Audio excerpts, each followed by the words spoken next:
Welcome to the moment when men fell from the night sky into a land both alive and unseen. Sicily, July 1943. Darkness thick with clouds and the scent of salt from the sea mingling with smoke from distant artillery. Paratroopers of the 82nd and 504th Regiments hurtled through freezing air, the wind tearing at their uniforms, their harnesses straining each second, stretching into an eternity, as the jagged landscape below loomed closer with impossible clarity. Then something with claws struck before any enemy fire could greet them. Men screamed and vanished into shadows, boots never touching the soil, as if the earth itself had opened to swallow them. The sky seemed to ripple with shapes that no one could name. Some form, some terror, that defied reason, some predator conjured from the collective fear of soldiers who had trained for war, but not for this. Not for the sensation of being torn from life by something that should not exist. The chaos of the drop zone swallowed discipline. Paratroopers scrambled for cover under olive trees behind ridges in hollows that should have offered safety. But the claws followed the air itself seemed to hiss with a presence, a hunger, a focus on every trembling human form. Fear became motion, motion became survival, and every heartbeat counted. July 1943. Sicily cliffs lit by faint moonlight, artillery thundering in the distance, cries of men cutting through the night. Harnesses snapping, wind howling, and somewhere in that darkness, in that impossible strike, a shadow moved, claws extended, intent clear. The world for those few seconds held its breath as history was written in blood and fear. Welcome to the drop zone. Welcome to the nightmare. Welcome to the clawed shadow that struck at dawn. Every surviving soldier carried a fragment of the story that no official report could ever fully capture. The terror was immediate, visceral, unforgettable, a living echo that would haunt Sicily, the paratroopers, and anyone daring enough to listen. Before we dive deeper into this night of terror, pause for a moment. Leave a comment where you're watching from and the exact time you're listening. Tell us what your first thought would be if you leapt from the sky and found yourself stalked by something that should not exist. Share your experience, let us feel this together, across continents, across time, as we step into a story that is part fact, part legend, part memory, part nightmare. The unimaginable became tangible, the impossible became a memory, and the story your story to witness began. July 1943. Sicily. The island simmered under the summer heat, the Mediterranean sun already baking the ridges and valleys before dawn. Coastal artillery batteries crouched on cliffs like jagged sentinels, their barrels glinting in the first weak light. German and Italian units, entrenched and expecting invasion, scanned the horizon from fortified positions, unaware of the exact moment the Allied paratroopers would descend. The cliffs above the southern beaches seemed endless, the ridgelines cut deep by centuries of torrents and erosion, offering both cover and hazard for anyone attempting to cross them. The paratroopers of the 82nd and 504th Infantry Regiments had trained relentlessly for this moment. Months of drills, night jumps, and simulated landings across England and North Africa had prepared them for enemy fire, but nothing could fully replicate the uncertainty of leaping into darkness, knowing that every second in freefall could be the last. Wind currents over the jagged ridges could carry a chute off course, dropping a soldier hundreds of meters from his intended landing zone. Supplies, weapons, radios, everything depended on landing within a small radius, and failure could mean isolation, injury, or death before the first shot was fired. The night sky was dotted with aircraft engines droning steadily, C-47 Dakotas moving in formations, tight enough to maintain stealth, yet loose enough to avoid collisions in the moonless sky. Beneath them, Sicily slept uneasily. Villages lay in clusters of whitewashed stone and tile roofs. Olive groves stretched across rolling hills, and streams glittered faintly in the darkness. The scent of the sea and the tang of earth after sporadic summer rains mingled in the air, carrying a deceptive sense of calm. Soldiers inside the aircraft could feel the tension, the electric hum of anticipation and fear vibrating through the metal fuselage.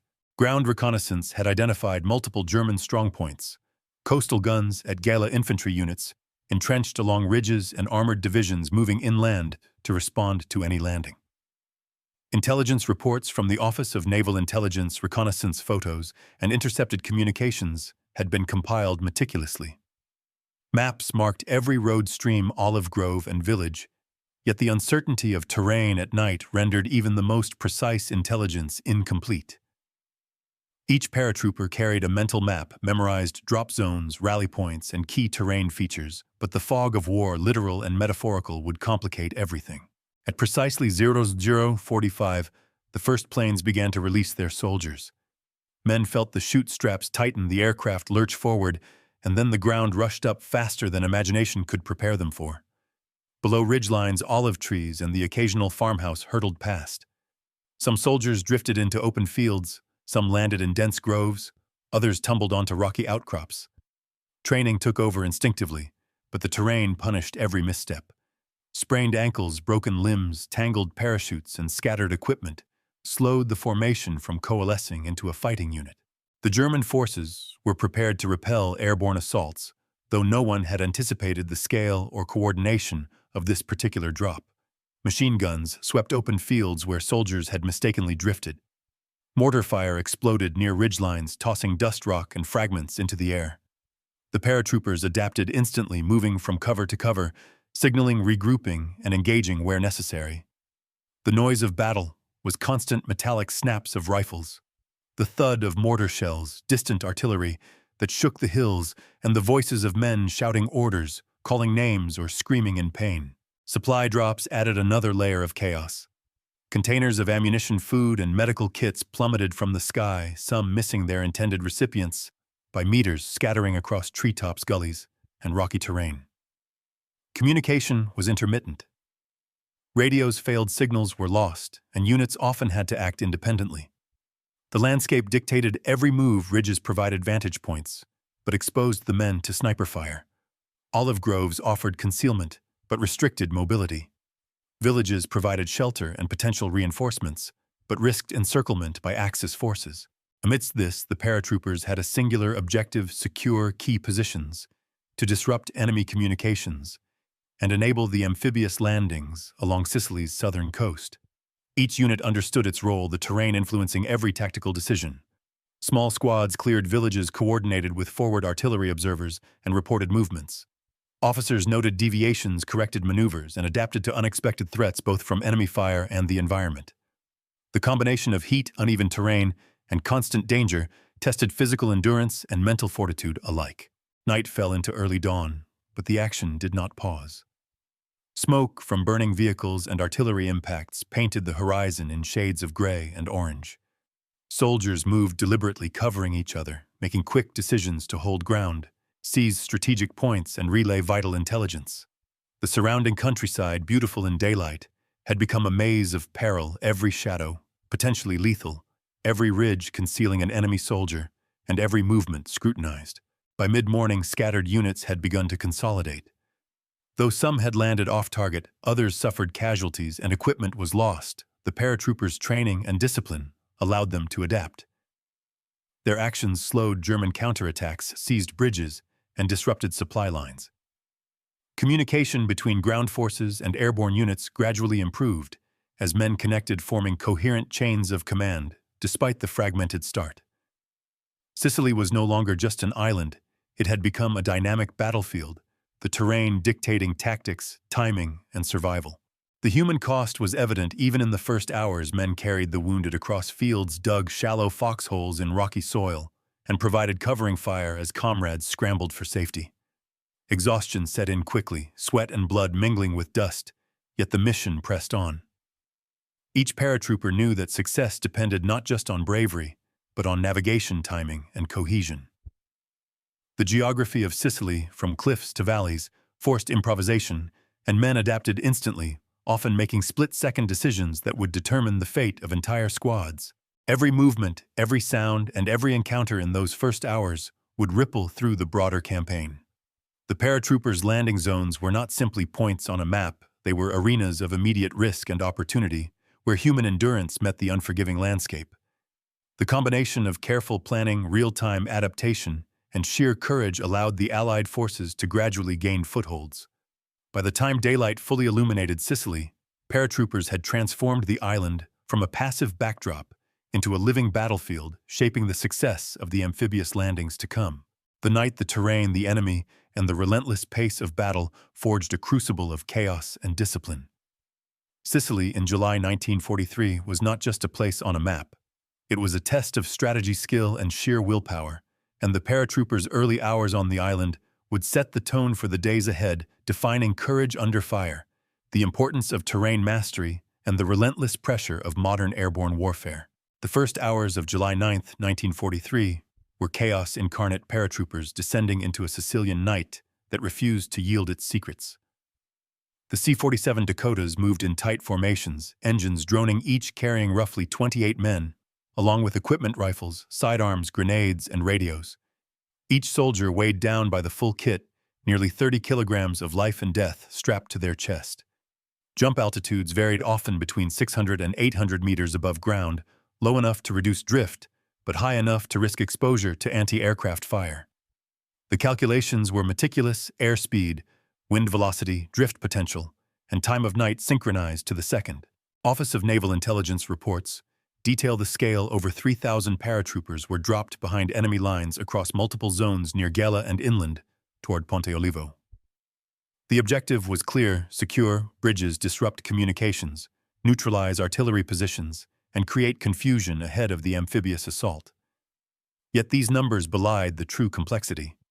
Each drop zone covered uneven terrain fields dotted with olive trees, rocky ridges, and ancient farm walls. The margin for error was narrow. A miscalculated drift could strand a soldier hundreds of meters from his unit, isolated in hostile territory with limited supplies. Records from the 82nd Airborne indicate that within the first 20 minutes of landing, nearly 15% of soldiers were either injured, entangled in parachutes, or separated from their platoons. Radios were ineffective due to the terrain and equipment failure. Signals bounced unpredictably between ridges, leaving units to act autonomously.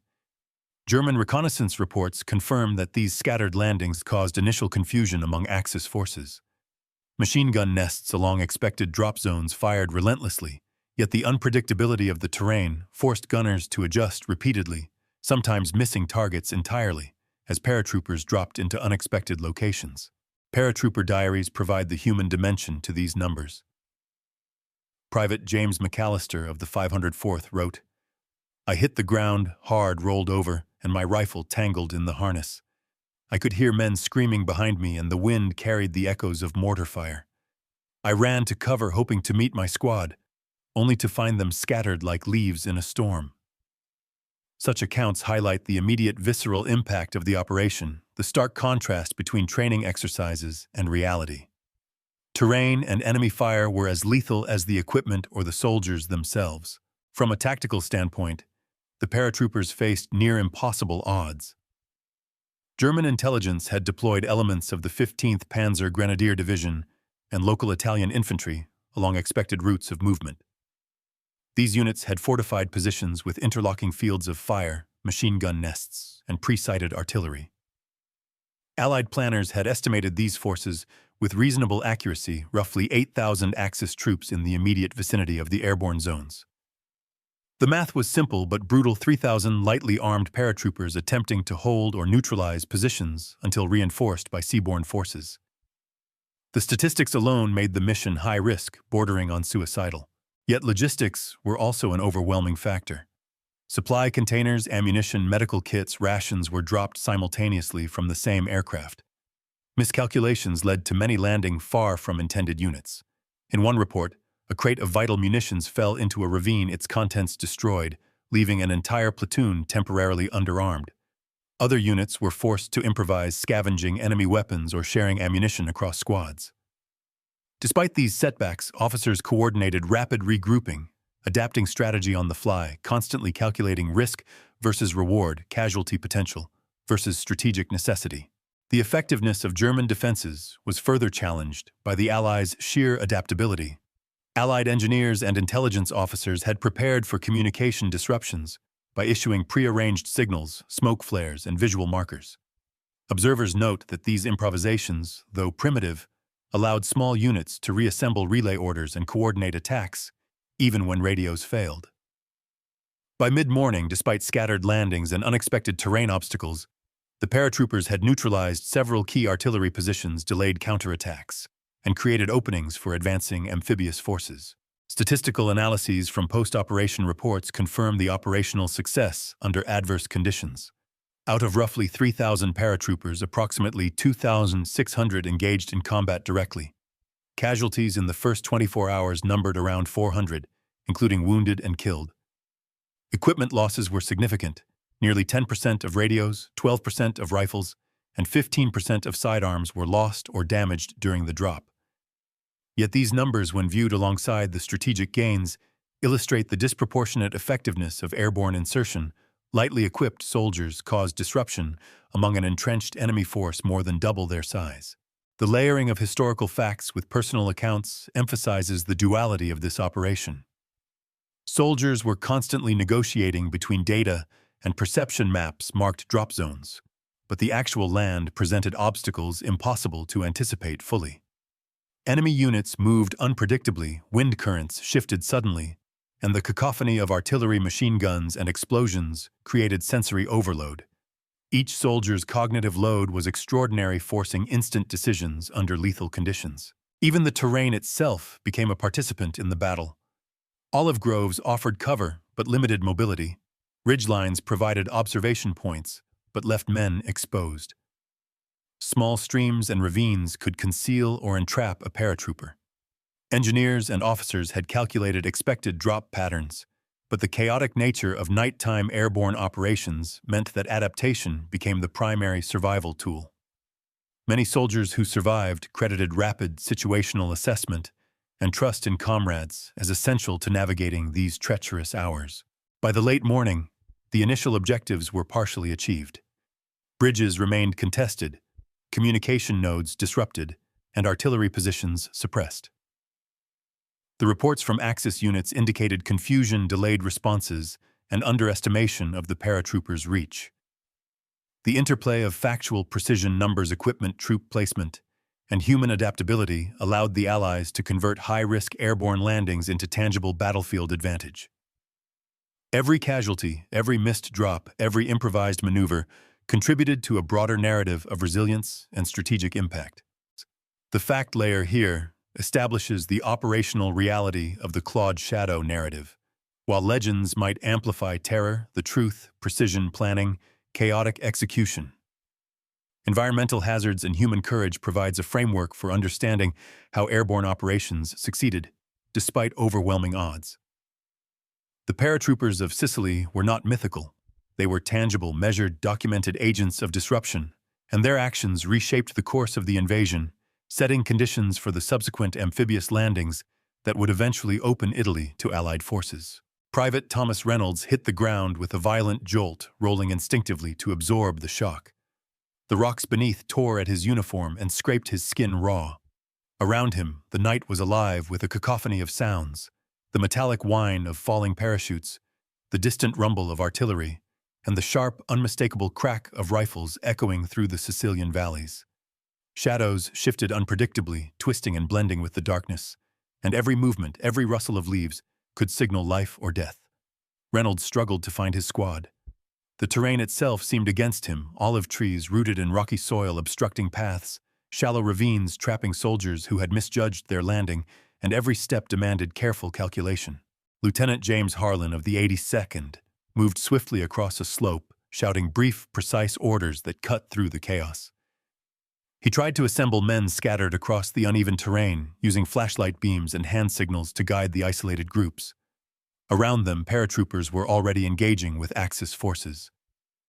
Reynolds spotted a German soldier advancing from a ridge rifle raised. Without hesitation, he dove into a ditch, firing blindly, praying for a hit. Feeling the electric tension of the battlefield, every instinct screaming, every second stretching endlessly. The pulse of the operation was immediate and unrelenting. It demanded action and precision, demanding courage beyond what training could ever simulate. Time blurred as men adapted. Reynolds and Harlan moved through crumbling farmhouses, checking rooms, barricading doors, providing covering fire. Every encounter was instantaneous. Hesitation could be fatal. Supplies were scarce, and scattered ammunition containers missed intended units. Grenades damaged during the fall, radios failing in the rugged terrain. The soldiers improvised relentlessly, redistributing weapons, sharing what little medical supplies remained, signaling across ridges, and continuing forward. Their actions, chaotic to any observer, formed the backbone of the early successes of the drop. In one critical sector near Gela, a squad approached a fortified German position guarding a key road. Reynolds crouched behind a cluster of olive trees, observing as the enemy patrolled rifles, sweeping systematically. Together with his companions, they moved quietly coordinated via whispered hand signals. Charges were set to disable the artillery emplacement. Timing was everything. When the explosives detonated, the hillside shuddered, dust and smoke rising into the night sky. And the soldiers felt a momentary surge of triumph, a minor victory against overwhelming odds, but one that would ripple across the operational theater. Yet victory was measured not just in material gains, but in survival. Reynolds dragged wounded comrades into cover, applied first aid where possible, and continued scanning for threats. The night filled with smoke and dust both concealed and revealed movement, turning terrain into a living, breathing participant in the conflict. Lieutenant Harlan coordinated movements across multiple scattered groups, adjusting objectives on the fly as soldiers landed off target.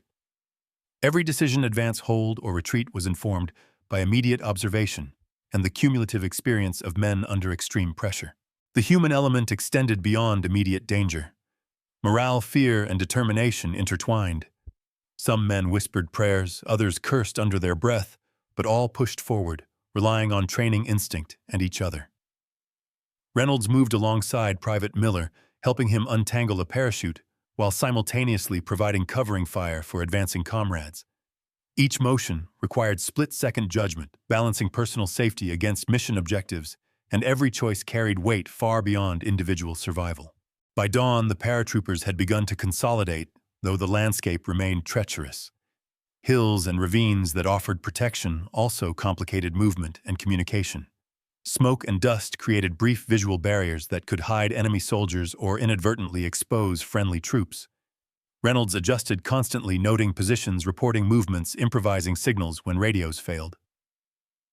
Lieutenant Harlan directed the men with a balance of authority and adaptability, understanding that the terrain and the scattered drop required flexibility rather than rigid adherence to plans. Every encounter, every skirmish tested the paratroopers' resolve. Reynolds recalled moments when German fire pinned them to the ground, forcing silent calculation: move now or wait for opportunity. Cross open fields under machine gun fire, or find alternate concealed paths. Each decision was a microcosm of the larger campaign, where human judgment, speed, and courage determined the success of the operation. These moments, repeated endlessly across the battlefield, defined the human experience of Operation Husky. Casualties mounted. Men were wounded, equipment lost, radios destroyed, yet adaptation and cohesion allowed the unit to maintain operational effectiveness.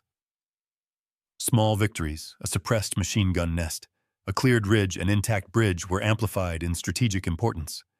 Reynolds saw the impact firsthand. The Axis forces were forced to divert troops, reorganize defenses, and respond to threats that moved faster than expected. Individual actions grounded in human courage and ingenuity had tangible consequences across the battlefield. By mid-morning, the first objectives were largely accomplished. Bridges were held long enough to disrupt German reinforcements. Key roads were temporarily under Allied control.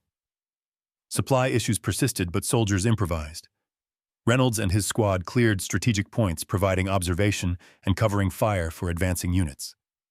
Every movement, every action, and every decision was a calculated risk, yet each contributed to the overall mission, opening the way for amphibious forces and destabilizing entrenched Axis positions. The environment itself tested men relentlessly. Sunlight breaking through clouds exposed enemy positions, while olive groves and ridges offered both shelter and obstacles. Smoke from burning vehicles and dust from mortar impacts shifted continuously, altering visibility and tactical options. Soldiers had to navigate this dynamic terrain with precision, adjusting movements in real time, constantly balancing caution with initiative. Even in moments of exhaustion, the human spirit endured. Fear was constant, yet determination drove action. Soldiers adapted to injuries, unexpected enemy maneuvers, and the complexities of Sicilian geography. Reynolds remembered the rhythm of combat: sprint, take cover, fire, move, regroup, an endless cycle that demanded mental and physical resilience. Leadership maintained cohesion. Harlan ensured that scattered units still contributed to overarching objectives, translating fragmented chaos into coordinated action. By noon, operational gains were evident. Several artillery positions had been neutralized, roads were disrupted, and German units had been forced to react unpredictably. Casualties were high, but the paratroopers' initiative and adaptability turned chaos into tangible strategic advantage. Reynolds Harlan and their comrades transformed scattered landings into coordinated, impactful operations, demonstrating that human courage and tactical acumen could shape outcomes far beyond individual actions. This human scene, the sweat, fear, determination, improvisation, and split-second heroism reveals the extraordinary demands on paratroopers during the Sicily campaign. Their choices, actions, and resilience defined the initial success of Operation Husky, setting the stage for the Allied advance and the amphibious landings that would follow. In these moments, history was written not in statistics alone but in the lived experiences of men confronting danger, uncertainty, and the unforgiving Sicilian landscape. By mid-afternoon, the landscape of Sicily had transformed from a quiet, sun-drenched island into a dynamic battlefield, alive with the pulse of human endeavor and the relentless pressure of modern warfare. The initial drop zones, scattered as they were, had begun to consolidate into functional units. Soldiers moved with purpose, now their instincts sharpened by the immediate demands of survival. Lieutenant Harlan had managed to assemble a core group of men numbering roughly two-thirds of his original platoon, and together they began to execute coordinated maneuvers against Axis positions. The terrain, once an unpredictable enemy, now became an instrument of tactical advantage, every ridge, olive grove, and farmhouse analyzed and exploited in real time. The contrast between the chaos of initial landings and the emerging structure of the operation was striking. Units that had landed off-target now adapted using natural cover and the remnants of disrupted enemy lines to establish observation points and small defensive positions.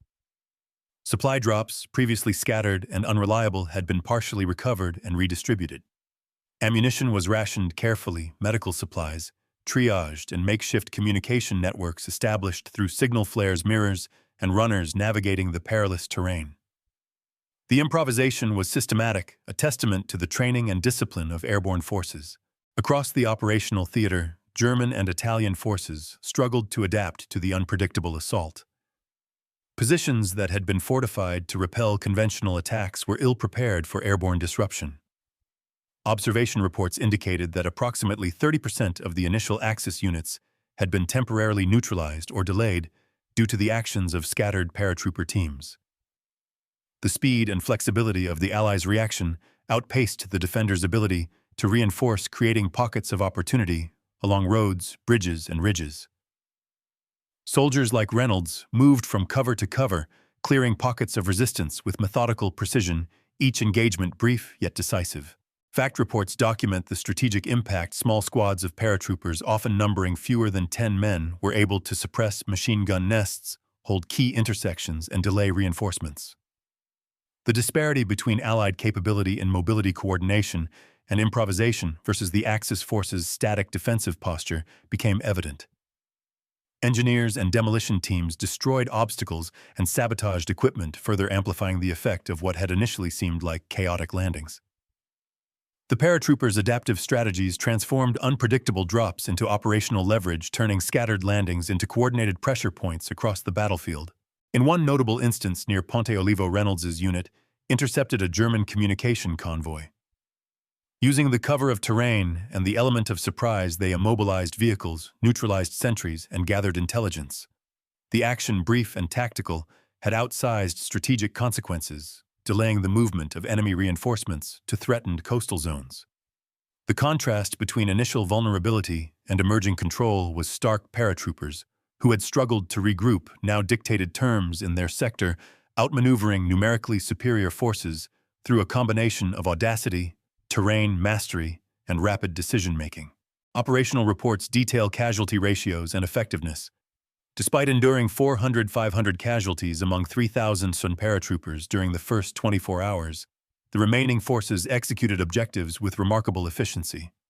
Supply line disruptions forced Axis units to improvise, often reacting slower than the adaptable paratroopers, who continuously assessed risks and opportunities. Outnumbered yet outmaneuvering their opponents, The Allies demonstrated that flexibility, intelligence, and cohesion could overcome initial disadvantages, exemplifying the principle of outsmarted, outproduced, outflanked in practical terms. The human element remained central. Soldiers like Reynolds observed, reacted, and communicated under extreme conditions. Their ability to anticipate enemy movements, adjust fire, and coordinate improvised defensive measures allowed small units to exert influence disproportionate to their numbers. Lieutenant Harlan's leadership fostered morale and cohesion, ensuring that men who had landed off target or been separated could integrate into the evolving tactical picture. Every act of improvisation, every decision in the face of uncertainty, contributed to a cumulative operational effect that would ripple through the larger campaign. Meanwhile, Axis forces attempted countermeasures. Artillery was repositioned, machine gun emplacements shifted, and mobile units were dispatched to respond to paratrooper incursions. Yet the adaptive strategies employed by Reynolds, Harlan, and others consistently forced recalibration. Tactical flexibility became a force multiplier. Small, well-coordinated teams held ground, delayed reinforcements, and exploited terrain more effectively than larger rigid units could respond. Observers later noted that the success of the operation hinged not merely on firepower, but on the capacity of soldiers to interpret evolving conditions and act decisively. By late afternoon, patterns of control began to emerge. Paratroopers established semi-permanent positions, securing vital roads, bridges, and communication nodes. Observers documented over a dozen instances where small units disrupted Axis logistics, delayed reinforcements, and inflicted localized casualties, while sustaining minimal losses relative to impact. Each engagement demonstrated the interplay between meticulous planning, battlefield improvisation, and individual courage. Soldiers endured heat exhaustion and intermittent fire, yet maintained operational tempo, ensuring that the initial landing chaos was transformed into tactical advantage. The integration of small-scale human actions with broader strategic objectives exemplified the escalation principle. Whereas the initial drop presented extreme vulnerability, adaptation, communication, and initiative allowed forces to escalate their effect on the battlefield. Supply redistribution, observation of enemy movements, and decisive action in critical zones transformed scattered, isolated landings into a network of influence that constrained enemy responses. In essence, the paratroopers' actions magnified the operational impact far beyond what raw numbers might suggest. Statistical analysis of the operation underscores this contrast. While roughly 15% of the airborne force suffered immediate casualties, nearly 85% remained operationally effective within the first 3 hours, achieving objectives critical to the amphibious landings. Supply disruptions, terrain exploitation, and coordinated small unit action provided a force multiplier effect, amplifying the influence of individual soldiers. The result, positions once thought secure by Axis commanders became contested or untenable, demonstrating the superiority of mobility coordination and adaptive strategy in modern airborne operations. By evening, the initial phase of Sicily's airborne assault had achieved measurable disruption. Bridges were controlled, artillery positions neutralized, and German units forced to react defensively. Reynolds and his companions reflected the broader operational trend. Human courage, rapid adaptation, and decisive action turned vulnerability into advantage. The contrast between the first chaotic landings and the disciplined, coordinated operations by the afternoon illustrated the transformative effect of skill, leadership, and determination under fire. The paratroopers had outsmarted, outproduced, and outflanked their adversaries in both small-scale tactical engagements and larger operational context. The escalation continued as units moved to consolidate control, establish observation posts, and prepare for incoming reinforcements. Terrain, initially a challenge, was now leveraged strategically. Intelligence gathered during early engagements informed subsequent maneuvers. Soldiers adapted to environmental challenges, heat, rough terrain, and limited visibility while maintaining operational cohesion. Every small success accumulated, creating a cascading effect on enemy responses, delaying counterattacks and stabilizing key positions for the Allied advance. By nightfall, the contrast between vulnerability at first drop and operational efficacy was unmistakable. What had begun as scattered, isolated landings evolved into a coherent, coordinated force that influenced the broader campaign. The paratroopers' actions demonstrated the efficacy of training, adaptability, and initiative in transforming high-risk operations into decisive strategic advantages. The lessons of Sicily would resonate in military doctrine for decades, illustrating how small units acting decisively under extreme conditions could achieve disproportionate impact. By the time the sun dipped lower over Sicily, the island had been irrevocably altered by the actions of a few thousand airborne soldiers. Lieutenant Harlan, crouched behind a rocky ridge, surveyed the landscape with a mix of exhaustion and satisfaction. Across the rolling hills and olive groves, small pockets of Axis resistance had been disrupted. Roads that had been assumed secure now bore the signs of calculated interference, and the coordinated chaos of paratroopers had reshaped the operational picture in real time. Commanders in the field had begun to realize the full impact the scattered landings initially feared as a liability had become a force multiplier, a tactical advantage that allowed the Allies to seize the initiative. Private Reynolds moved among his squad, distributing the last of the recovered ammunition, checking on the wounded, and observing the movements of the enemy. Every firefight, every maneuver, every improvisation had contributed to a cumulative effect that would shape the course of the day's engagements.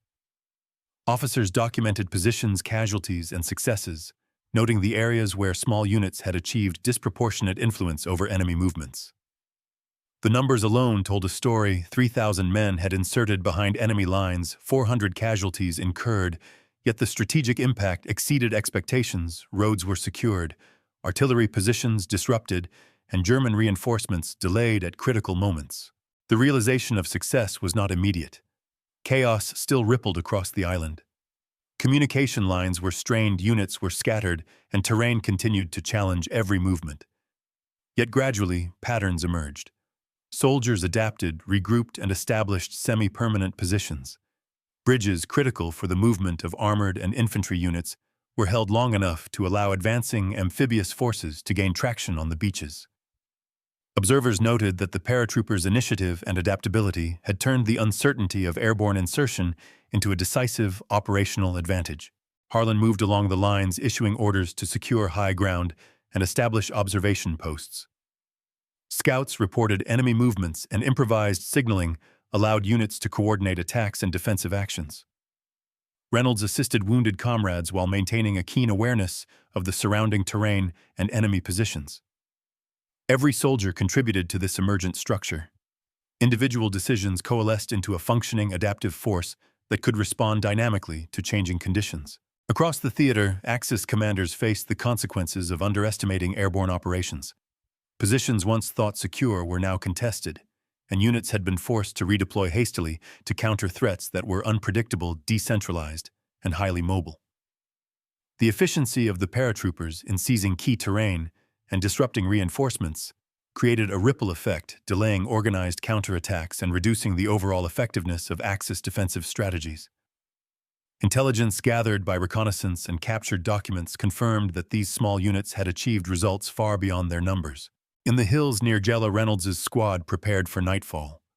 They had cleared multiple enemy positions, assisted in the destruction of communications equipment, and provided observation for incoming Allied reinforcements. Exhaustion was palpable.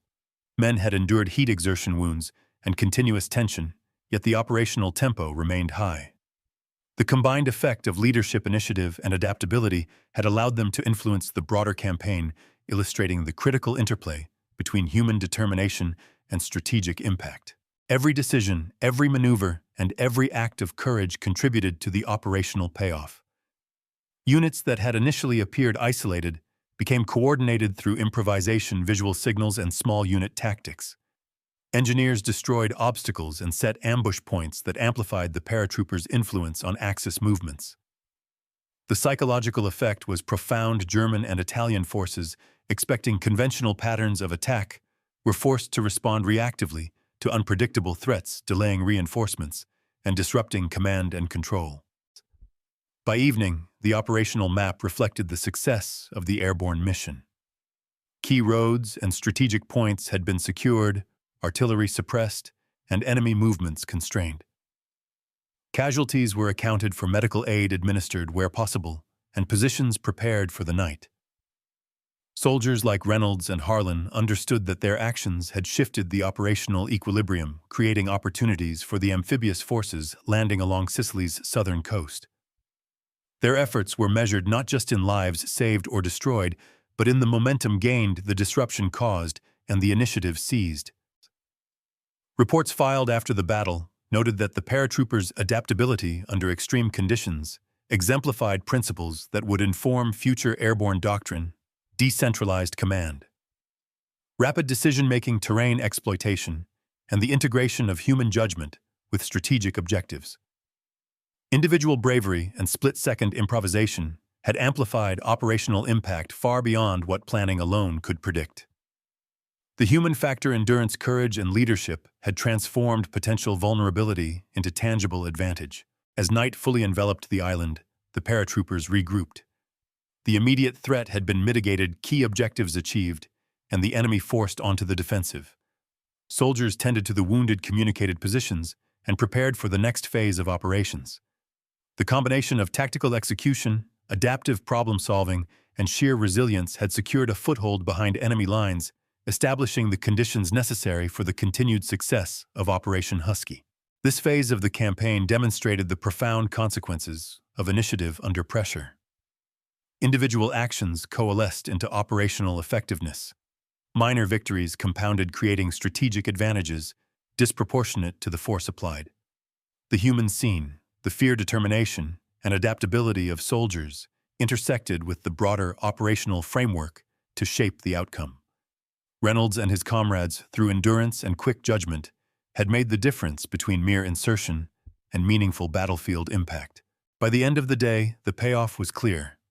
The paratroopers had succeeded in holding and disrupting critical positions, delaying enemy reinforcements, and enabling the broader Allied advance.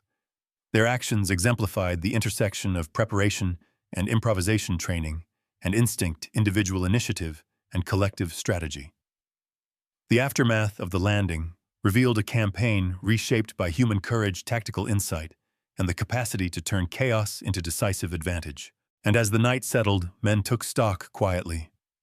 They had survived the descent into chaos, imposed order upon uncertainty, and effected change far beyond what their numbers might suggest.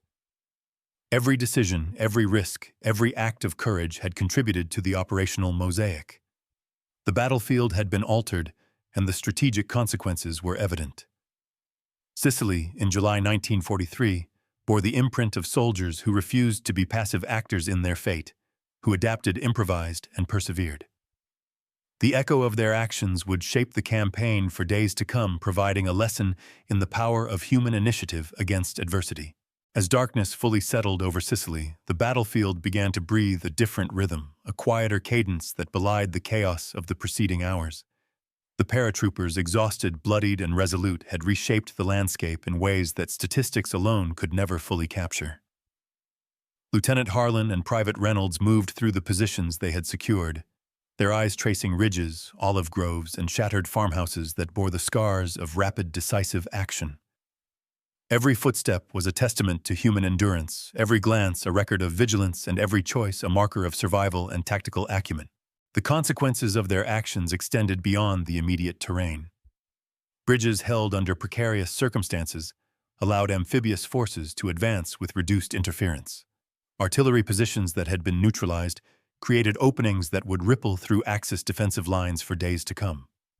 The men themselves, though weary and scarred, understood the significance of their actions, not in glory, but in the practical measure of lives saved, positions gained, and momentum established. Their courage had created ripples that would carry through the subsequent stages of Operation Husky, influencing the outcome of a campaign that would ultimately open the path into mainland Italy. As night deepened, the soldiers reflected quietly on the cost and complexity of their mission. Casualties had been severe, and every survivor carried memories of comrades lost, of narrow escapes, of decisions made in milliseconds that determined life or death.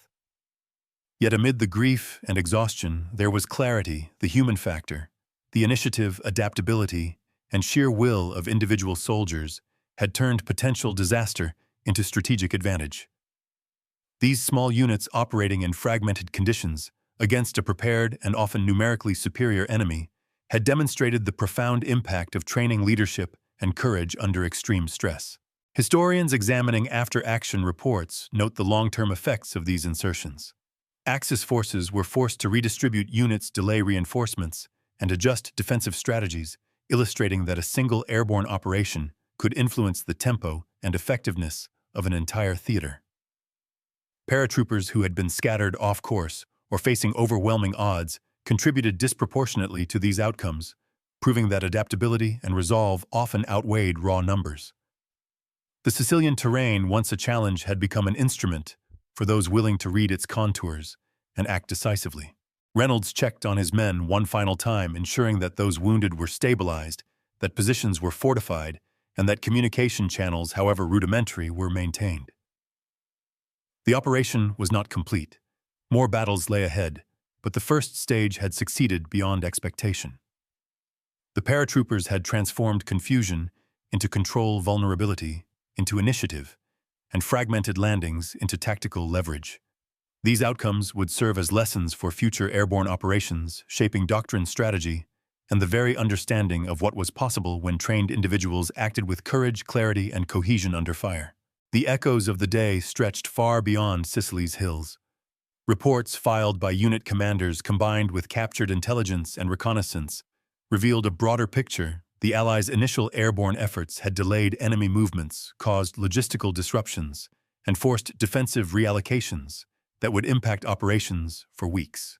Small acts of bravery, holding a bridge, securing a ridge, redirecting fire, had cumulative consequences far exceeding what raw statistics might suggest. The paratroopers' initiative exemplified the principle that tactical action, driven by human judgment and courage, can cascade into operational and strategic success. Even as the men rested, the lessons of the day were embedded in memory and terrain.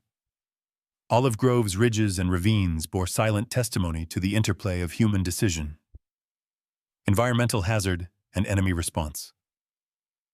Every maneuver, every adaptation, every split-second judgment had contributed to a campaign that would be studied for years to come.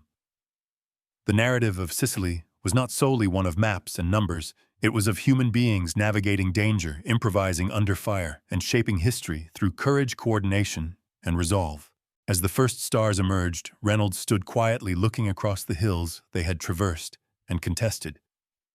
He considered the fragile balance between chaos and control, between life and death, and between planning and improvisation. The night offered no applause, no celebration, only the weight of what had been endured and the silent anticipation of what lay ahead. And yet, in this reflective pause, there was an unmistakable clarity. The actions of the paratroopers had made a difference, tangible and enduring, inscribed not only in reports and maps, but in the very fabric of Sicily's contested terrain. History would remember many aspects of the invasion: the amphibious landings, the battles for key towns, the movement of armored divisions, but the human stories, the calculated risks, the moments of improvisation, and the decisions made under extreme pressure defined the real impact. Each paratrooper had contributed to an intricate mosaic of strategy and survival, demonstrating that even in chaos, disciplined courage and adaptive thinking could shape outcomes far beyond expectation. As silence settled over the battlefield, a quiet reflection lingered. What if the paratroopers had not adapted, had not acted decisively, had not held the initiative? The course of the campaign might have shifted, the timing of landings delayed, and the lives of countless soldiers on both sides altered irrevocably. The answer remained in the subtle interplay of action and consequence, in the rhythm of decisions made under fire, and in the resilience of those who faced extraordinary circumstances with clarity and courage. You have just witnessed another detailed account from classified chronicles. If you want to explore more untold stories, hidden operations, and human experiences from the past, be sure to subscribe. The Sicilian Night, the paratroopers, and the battles they fought remain echoes of history, lessons in courage, adaptation, and the enduring impact of human resolve.